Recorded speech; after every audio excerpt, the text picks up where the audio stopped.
บ่แตงสบายดีสบายดีจะไปใช้อันไหนไปตัดไม้ตัดไม้โดยไม้หยังบั่นเศร้านี่ไม้เสาโอ้สิเปลี่ยนไม้บ่ตัวนี้จะเอาบ่ตัวน้อยนี่กะมันซื้ออ๋อสิเปลี่ยนตัวโคตรเนาะเปลี่ยนจากต้นประมาณ2ต้นอ๋อมันหมู่ถ่าบ่ถ่าอยู่ใช้น่ะอ๋อวงจอดรถไถกินนี่บ่โอ้เอาไปใช่ใส่รถไถมู่เลยใช่รถไถเพิ่นโดยเอาเพิ่นไปหมู่เพิ่นถ่าอยู่เห็นอยู่รถไถเพิ่นจอดอยู่หากินนี่เพิ่นไปอันนั่นพี่น้องเนาะเพิ่นไปตัดไม้เสาเปลี่ยนไม้เพราะว่าเฮือนยังบ่ได้สร้างขึ้นเพราะว่าเสามันคดเสายังบ่ครบพี่น้องเนาะ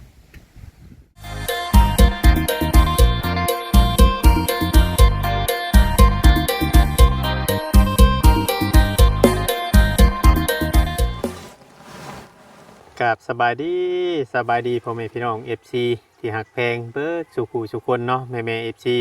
ทางฝั่งลาวฝั่งไทยหรือว่าอยู่ทางต่างประเทศแม่ที่เข้ามาเบิ่งมาชมคลิปช่อง YouTube ของว่าวิ่งชายใจกันด้อยเนาะที่คอยให้กำลังใจแต่คอยซัพพอร์ตเบิ่งคลิปเบิ่งโฆษณาพี่น้องเนาะทุกคลิปแต่ต้นจนจบพี่น้องเนาะจังได้ก็มาเบิ่งมาชมนํกันพี่น้องลมอากาศลมพี่น้องเนาะตั้งขากล้องไว้ก็มีความเสี่ยงพี่น้องเคยล่มแล้วเธอหนึ่งไม่พุ่งไปแต่ไม่อากาศมันล่มอากาศหนาวพี่น้องเนาะล่มแห้งพี่น้องเนาะจังใดก็มาเบิ่งมาชมน้องกันแวะเวียนเข้ามาถ่ายคลิปอยู่เฮือนของน้องแดงเนาะเพียงเนาะพี่สาวของน้องโดยให้ได้พี่น้องเนาะความแตกต่างระหว่างน้องแดงกับน้องโดยนี่ห่างกันเลยพี่น้องเนาะเรื่องของเรื่องก็โอ้ยขากล้องอยากล้มเรื่องของเรื่องคือว่าการเฮ็ดหันเฮ็ดนี่นะพี่น้องเนาะการกระทำหรือว่าความสะอาดแน่เนาะก็มีหลายอย่างเนาะหรือว่าอาจจะเป็นผู้ใหญ่กลัวเนาะแต่ก็อาจสิบ่ค่อยเว้าเนาะเพียงเนาะแต่ก็FC เพิ่นก็เบิ่งเนาะผู้หลักผู้ใหญ่เพิ่นก็เบิ่งพี่น้องเนาะจังได๋ก็มาเบิ่งมาชมนํกันพี่น้องเนาะยังบ่ได้เห็นมีความคืบหน้าหยังนำเรื่องบ้านเรื่องเฮือนแต่ก็เฮาก็ยังบ่ได้มีเวลาถามเพิ่นเพราะว่าอย่างเห็นแต่ว่าทั้งเงินบ่าวแตงเพิ่นพาไปเมื่อกี้นี้เนาะเพียงเนาะว่าจะไปตัดไม้เพื่อนว่าจะไปตัดไม้เสาคือว่าจะเปลี่ยนเสาพี่น้องเนาะเปลี่ยนเสาทางขบนุ่งขบจอยมานำกันแล้วก็เปลี่ยนเสาไม้เสามันโคตรมันเนาะพี่น้องเนาะแต่ว่าเพิ่นสิเฮ็ดไม้ทรงเงินพี่น้องเนาะเพิ่นหาจะใส่ไปอยู่6ต้นมาวันนี้เพิ่นผ่าสะดอกสะแลมคักแน่สวนเพิ่นพี่น้องเนาะคือว่าเสร็จสมบูรณ์คักก็ดีอันนี้พี่น้องเนาะเข้ามาเบิ่งมาชมนำกันพี่น้องเนาะบ่ฮู้ว่าเพิ่นปลูกหยังแน่เพราะทางนึงแดง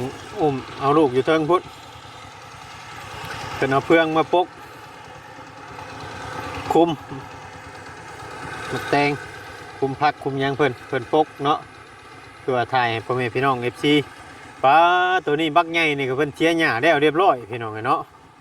เชียร์หญ้าแล้วเรียบร้อยแล้วพี่น้องเกี่ยงเดิดขยันอะดินางแดงกับเบาแตงนี่น้องเนาะ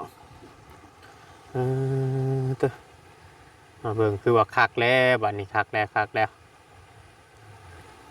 ผู้ใหญ่ก็ชดช่วย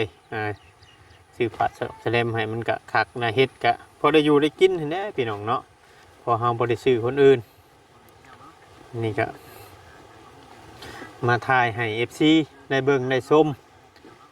พี่น้องเป็นกำลังใจให้ทางว่าเวียงหรือว่าทีมงานเข้ามาเบิ่ง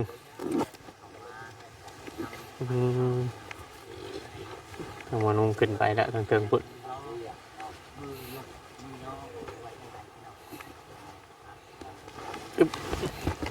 คืนแต่ยังน้ำคือเก่าแล้วอีกสบายดีกันนึงสบายดีอีกครั้งหนึ่งสบายดีเด้อน้องแดงโดยจะเป็นน้องแดงเนาะเอาละเขียนว่าแดงกับบ่แม่นเนาะเจ้ากับเราอายุไผจะห่างกว่ากันอันบ่าวเวียงเบิ่งหน้า ก็สิพูด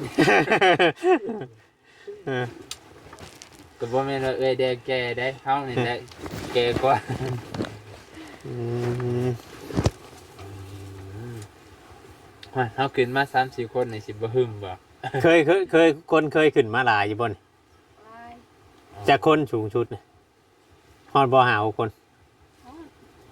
บ่ฮักเนาะมาบ่จอยขึ้นมาเพิ่มอีกคนนึงนี่คือสิบ่เป็นหยังเนาะ ยันว่าอันมาจอยขึ้นมาโดดลงนี่พอแห้งได้เลยเนาะ บ่น้องก็50แล้วได้นี่50กว่าแล้ว 50กว่าคือกันบ่เวียงเองก็โอ้เต้อดมเอาเลย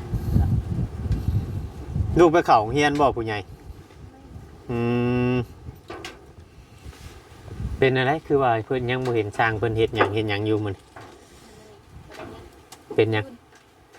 มื้อนี้เป็นหยัง ได้เป็นยัง เพิ่นหยุดบ่ โดย ยันว่าติดธุระนั่นธุระนี่บ่แม่นบ่มื้อใดเพิ่นย่อจ้ะ เนาะ สุข วันศุกร์มื้อวันศุกร์ มื้อนี้วัน วันพุธ พุธ อื่นวันพฤหัสแม่นว่ามาเพิ่นไปเอาเสามานี้เนาะแล้วก็เพิ่นอาจสิขุดแบบขุดหยังไว้เนาะมื้อ มื้อ อื่ อื่ น นนี่ต้องเตรียมเกือบแล้วได้เนาะ แม่นเตรียมคุมเครื่องตีนเครื่องหยังมันไว้หั่นแหละเครื่องแบบเครื่องหยังไว้หั่นแหละอืม มื้อวันศุกร์น่าจะเนาะตอนเช้าเนาะ แม่น ประมาณนี้บ่ ตอนเช้า ตอนเช้าเนาะ พากันเอ็มผ่าแฉลมเพิ่งมาได้ชาวบ้านนี่บ่คือมื้อนี้บ้านนี้ วันนี้ก็ตอนเพลนเมื่อกี้นี้ โอ้เอ็มผ่าแฉลมคักแน่แล้ววันนี้ปานนั้นเพิ่นยังเฮ็ดตะกี้เฮ็ดที่จนว่าใกล้เข้าบ่ได้เนาะวันนี้แฮงเข้าบ่ได้คักบัดนี้ใส่ผ้าแฉลมขึงสูงอย่างดีพี่น้องเอ้ย บ่แม่นว่าบ่ให้ไก่เข้าบ้านนี้บ่ให้ล่มเข้าเลย แม่น บ่ให้ดินแห้งไว้เด้ จังบ่ได้รดน้ำดุเนาะ คักแน่ดี นั่นแหละถึงก็ผู้ใดมา โอ้โหคือกันคนไปหน้าเพิ่นบ่อืม โอ้หน้าผู้ใดเอาคือบ่แม่นคนทางนี้ มันได้ซื้อกายอยู่กับ คนชื่อกาย ซื้อกายซื้อเป็น โอ้คนมาหาชื่อกายชื่อเป็ด ว่า ว่าง่ายๆว่าคำเฮาเลี้ยงลายนี่ก็มีคนมาหาซื้อเนาะ โดย อื ส ม บายดีโดย เนาะเดี๋ยวติงแห้งนะบ่จอยไอ้หวาดเสียวได้ก่อย บาดเจ็บ น้องแดงว่ากูอยู่มานี่หลายปีเลยน้อยๆนี่กันอันแข็งแห้งอยู่แล้วสิว่า ชื่อกระบอกเป็นหยังนะ ชื่อไว้เนาะ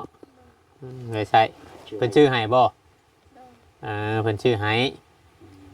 ชื่อให้ไว้ใส่ไว้หยังแล้วยามขี้ตมยามนี่นะไปก็บ่ค่อยใส่ปานใดหรอก เขาบอกยามหน้าเนาะ แม่น อันยามหน้าก็บ่ค่อยได้ใส่ในแถวนี้บ่แม่นตามว่าแม่นบ่ ใช่คือกัน แบบบางคนบ่ เลี้ยงควาย โอ้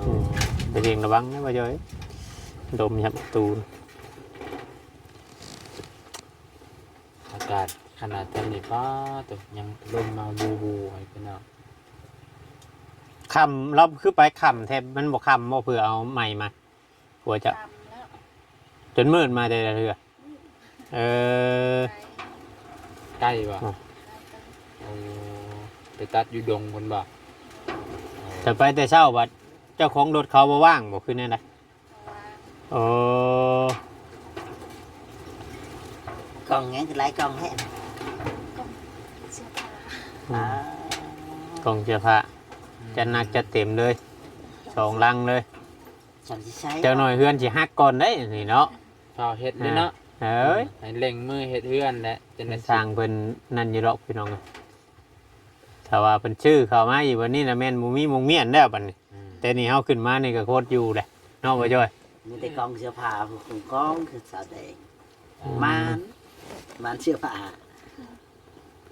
ถ้าเบิ่งบัดเฮือนแล้วโล่งอยู่ดอกแถวนี้เฮ็ดเป็นเฮือนครัวเลยบ่หลังนี่ โดย เอาเฮ็ดมองอยู่มองกินเนาะ วานนี่เพิ่นก็มาบ่ช่างวาน มา เพิ่นมาวานนี่ก็มือชุไม้มาหันเนาะอืม2มื้อ วันนี้ข่อยก็มาบ่ มา มาบ่ เจ้าก็มาบ่วาน โอ้มาอยู่ เออ ลืม ดื่มมาเจ้าของมาบ่มาบัดนี้เนาะ มาค่ำแล้วบ่เห็นสร้างคิดว่าเฮาบ่ได้มา อืม วันนี้ก็เห็น FC ว่าโอ้ยอย่าปลูกปูสูงหลายลูกจังไดคือปลูกสูงแท้ลูกเพิ่นอยู่ประมาณนี้แหละบัดนี้ โอ้ อย่าลูกต้องกว่า เพิ่นย่านลูกอัน FC ย่านลูกเพิ่นกิ้งไปกิ้งมานะพลิกไปพลิกมา นะครับบ่ฉะนั้นดอกเพราะว่าเรายังน้อยเด้ยังบ่ดิ้นเด้ ยังบ่ดี แต่ว่าเฮาก็เฮ็ดกันไว้เพื่อบ่ปลูกสูง ว่าแม่เพิ่นก็เฝ้าอยู่วันนี้ วานนี้มันลมแห้งแม่นบ่เนาะลมแห้งได้เมื่อวานแห้งกว่านี้อีก คันลมแห้งๆหลังนี่โยงแยกบ่ แม่น โอ้โอ้ล่ะ ใครดอกยามนี่มันบ่คือยามมันนั่นปานใดเนาะยามนั้นดินมันบวมเนี่ยมันอยากตีกนิดนึงมันอยากไปรู้แล้วเนาะ แม่อืม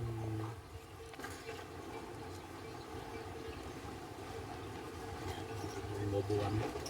จักสิถามหยัง เพราะว่าทางเงินช่างเพิ่นก็บ่ได้มาเฮ็ดเวียกแน่มื้อนี้เนาะ เอ้ย ได้หยังให้ช่างกินเมื่อวานนี่เฮ็ดหยังเมื่อวาน แล้วชื่อ ฮะ ไปเฮ็ดหยังจ้า จะบ่ได้เห็นหยัง เมื่อวานนี่มาเบิ่งซื่อ โดย บ่ได้เฮ็ดหยังเอามันเป็นหยังบ่มีแนวเฮ็ดบ่ มีแนวเฮ็ดสร้างโตก็มาเฮ็ดดีๆหั่นเราอยากเฮ็ดแล้ว ยาแล้ว สร้างใหม่ สร้างใหม่ เปลี่ยนช่างเอาเป็นหยังคือยา ยาเราอยากเฮ็ด คือเปลี่ยน บ่รู้คือกัน โอ้ บัดนี้หาช่างใหม่บ่มาเฮ็ดบัด โดย ปู่เจ้าได้ซะ กับปูแล้ว เฮ็ดกับปู่เจ้าคือเก่า โดย ผู้ซอยปูน่ะบ่มาเฮ็ดแล้ว เอาผู้ใหม่ โอ้เอาสร้างไม้เนาะสร้างที่ว่ามามือทมิดน่ะยาแล้ว ยาแล้ว ยาจะคนน่ะ ผู้เดียวแล้ว ยาผู้เดียว คนบ้านเฮานี่บ่ เพิ่นมีเวียกไปบ่ เฮ็ดเพื่อนอันนั้นพี่น้องเนาะ โอ้ ขาเวียก ถ้าเวียกเนาะ แต่เพิ่นเลยให้หาสร้างไม้ โดย แต่สร้างไม้น่ะมันมาเบิ่งงานแล้ว เบิ่งแล้วเบิ่งหาเพิ่นว่ามื้ออื่นสิมา นะ อ๋อหับช่วงต่อว่าซั่นซะเนาะ เราคิดย่านว่า อันมีปัญหากันเนาะ แม่น ย่านแล้วเปลี่ยนสร้างคิดว่าโอ้ยเห็นปัญหาหลายเลยบ่อยากเฮ็ดดอกย่านคิดจังซี่แล้วเฮาก็คิดไปเองเลยเนาะ อืม ก็เลยถามคักแน่นะ พอไงว่าเฮาก็บ่ได้เบิ่งคลิปบ่ลาวเนาะ แม่น เพิ่นเมื่อวานนี้เพิ่นมาคุยกับบ่ลาวแล้วเนาะเฮาก็บ่ได้เบิ่งคลิปพี่น้อง FC เนาะต้องบางเทื่อว่าเอ้าคือว่าเขาถ่ายคลิปไปอยู่เนาะว่าเปลี่ยนทางเปลี่ยนหยัง YouTube ก็บ่ได้ โอ้มันบางเทื่อบางทีก็ถ่ายไปชื่อแล้วเจ้าของก็มันได้เวียกเฮ็ดน่ะบ่ได้มีเวลาเบิ่งเนาะ ขนาดอยู่ แต่ว่าเฮ็ดกับมันพอปูคือเก่าพากันแนะนำ วันศุกร์ในสิยกว่าซั่นเถอะคันบ่าวนงมาท่านก็สิมายกซอยเด้อ มันไก่เนาะ แม่น โอ้ยชุมข่อยนี่เฮงมาบ่ทันอยู่แล้วมันไก่ คือว่า รับซอยๆ เผื่อมาฮอดพี่มันก็11:00 น 10:00 น 11:00 นเผื่อมาฮอดแต่ละเทื่อเนาะบ่จ้อย เพราะว่าเขตแต่ละเขตแถวนี้บ่าวนงก็ได้มายกซอยเอิด เพื่อนนั่น บ่ได้ยกเดือนไอ้เกิง เพื่อนในนวลยกบ่มื้อน่ะ เพื่อนไอ้นวลนี่ก็ยก เอ่อ เดี๋ยวว่าตั้งแต่อันเลยนะเพื่อนไอ้นวลเนี่ยว่าช่วงหนึงก็ไปยกเพื่อนอ้ายมีแต่ยกกับยกในช่วงนี้ ซอยคล้ายๆว่าซอยเขาก่อนนะ บ้านเจ้าเข้าไปอยู่บ่เพื่อนในนวลใกล้สิแล้วบ่ ว่านี่แอมขางหนึง โอ้ ตก เลยยังบ่ได้เข้า น่จะแอมเบิด อืม ก็ถือว่าไหวอยู่ได้ไหวอยู่ เกิดการเปลี่ยนแปลงพี่น้องอยู่บ้านน้องแดงเพราะว่า การเปลี่ยนแปลง เปลี่ยนสร้างเนาะ เปลี่ยนแปลงช่างได้บ่ เป็นเปลี่ยนแปลงแนวอื่นจังหน่อยชี้เข้าใจผิดอีกเอ้า สร้างที่จริงเนี่ยคือพอปูเนี่ยเป็นสร้างใหญ่อยู่แล้วเนาะแม่นบอก เราก็ไปมาช่วยเขาคือกันหากแต่ว่าอยากเฮ็ดน้ำหั้นนะ พอปู ที่ว่าผู้สร้างนะมีผู้หนึงนะเนาะ โอ้ ที่คอยเบิ่งมื้อนั้นน่ะผู้ที่เราใช้จักรสตอกสปริงบ้านน่ะเนาะบ่จ้อย แม่นคนนั้นบ่ โดย ผู้ที่คุยราคากับบ่เรา ผู้ที่ขอเพิ่มเงินหั่นน่ะบ่ โอ้ เห็นเป็นผู้นั้นได้เป็นสร้างใหญ่แน่นเบิ่งชงกับเราก็สิคล่องแคล่วอยู่ฮะแต่ว่าเราสิมีเวียกหรือว่าทางน้องนุ่งเพิ่นอยากให้เฮ็ดพุ่นโกนบ่คือแนวใดเนาะ โดยเนาะเหตุผล แล้วเว้ามื้อนั้นก็เราเว้าว่าเราเร่งมือว่าสิพาไปเฮ็ดเวียกอื่นว่าเนาะ อืม เราเว้านำเฮามื้อน่ะแต่ว่ามันอาจสิเวียกอื่นอาจจะเร่งกว่านี้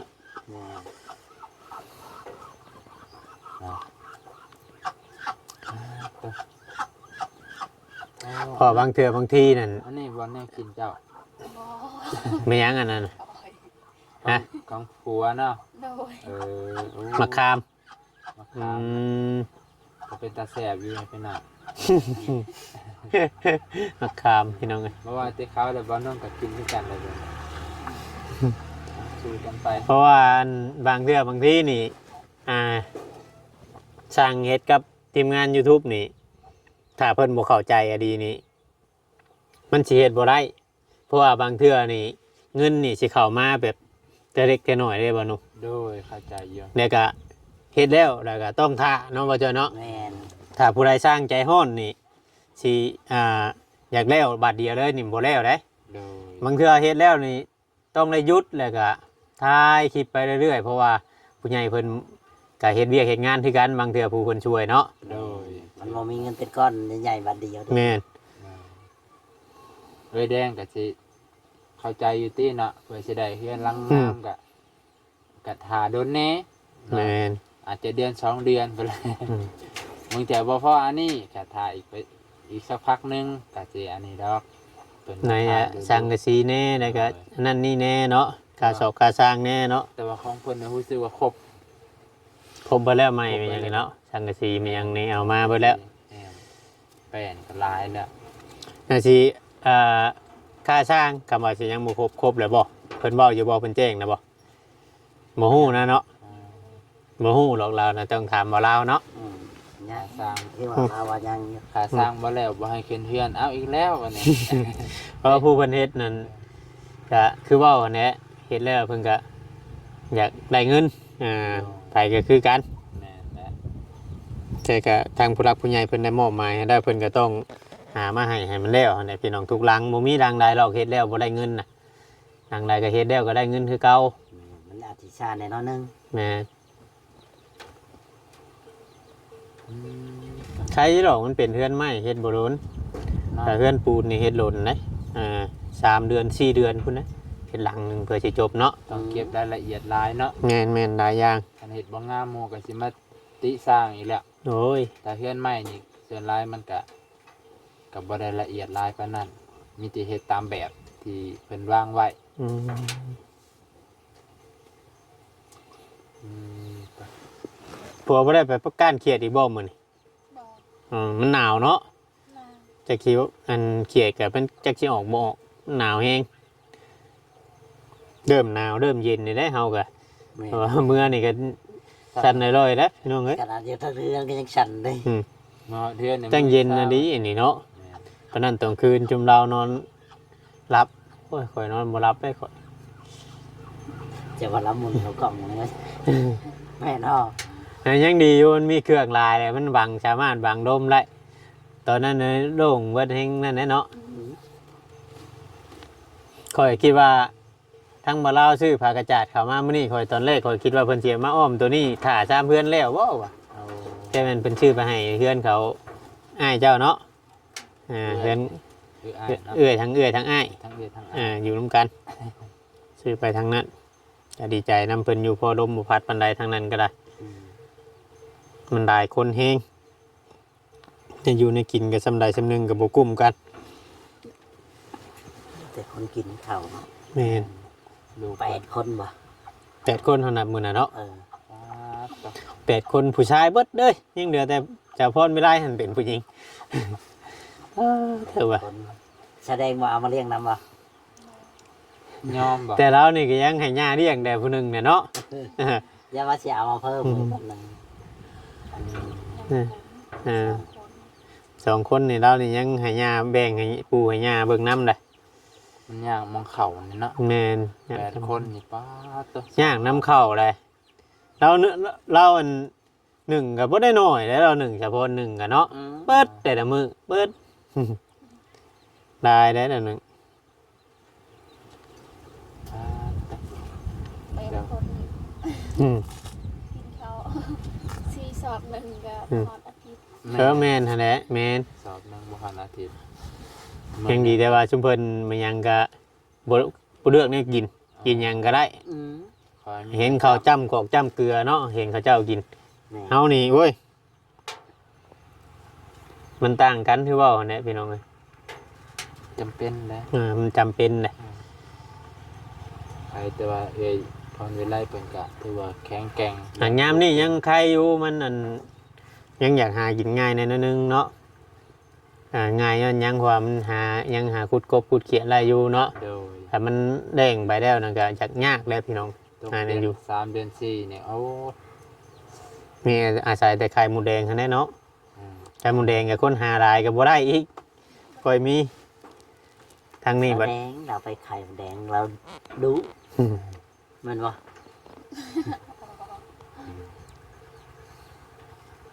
ก็พอได้กินคำหาเนาะก็ยังพอได้กินอยู่คำที่ปัญหา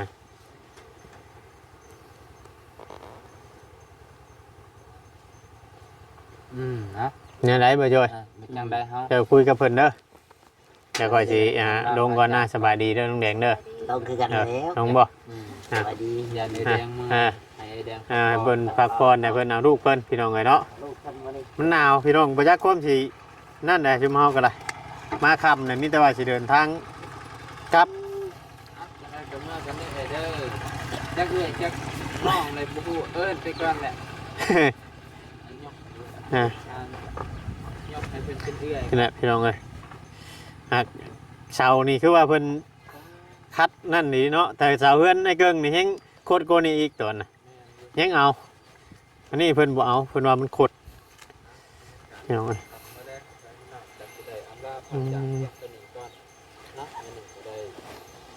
ใช้โอลมพร้อมๆกันได้มันค่ำพี่น้องที่จริงก็อยากถ่ายหลายคลิปให้ FC เบิ่งอยู่แต่มันค่ำมาเวียงเองก็ได้จบลงเนาะพร้อมกันกับทีมงานว่ามันค่ำแน่จะได้สิเผาเมื่อลมแล้วเมื่อบ้านเมื่อเฮือนอีกเมื่อเบิ่งลูกจะไปสิอาบน้ำอาบยังให้เบิ่งมันหนาวจังใดก็เบิ่งชมนุ่มกันเดี๋ยวเมื่อต่ออยู่คลิปอยู่เฮือนพุ่นเดี๋ยวสิถ่ายบรรยากาศอันนี้พ่อแม่พี่น้องเบิ่งมาเพียงเนาะแต่สำหรับคลิปนี้บ่เวียงกับสิรำลาพ่อแม่พี่น้องไปพี่น้องเอ้ยขอกล่าวคำว่าสบายดีเนาะ